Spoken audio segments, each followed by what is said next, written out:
लिङ्गाष्टकम् ब्रह्ममुरारिसुरार्चितलिङ्गं निर्मलभासितशोभितलिङ्गं जन्मजदुःखविनाशकलिङ्गं तत्प्रणमामि सदा शिवलिङ्गं देवमुनिप्रवरार्चितलिङ्गं कामदहनकरुणाकरलिङ्गं रावणदर्पविनाशकलिङ्गं तत्प्रणमामि सदा शिवलिङ्गं सर्वसुगन्धिसुलेपितलिङ्गं बुद्धिविवर्धनकारणलिङ्गं सिद्धसुरासुरवन्दितलिङ्गं तत्प्रणमामि सदा शिवलिङ्गम्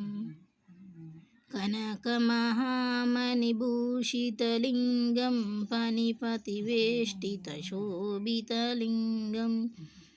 दक्षसुयज्ञविनाशनलिङ्गं तत्प्रणमामि सदा शिवलिङ्गं कुङ्कुमचन्दनलेपितलिङ्गं पङ्कजहारसुशोभितलिङ्गं सञ्चितपापविनाशकलिङ्गं तत्प्रणमामि सदा शिवलिङ्गं देवगणार्चितसेवितलिङ्गं भावैर्भक्तिभिरेव च लिङ्गं दिनकरकोटिप्रभाकरलिङ्गं तत्प्रणमामि सदा शिवलिङ्गम् अष्टदरिद्रविनाशनलिङ्गं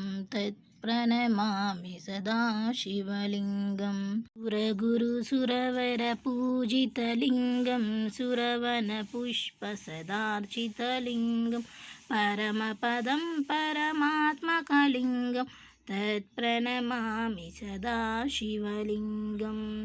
लिङ्गाष्टकमिदं पुण्यं यः पठेत् शिवसन्निधौ शिवलोकमवाप्नोति शिवेन सह मोदते।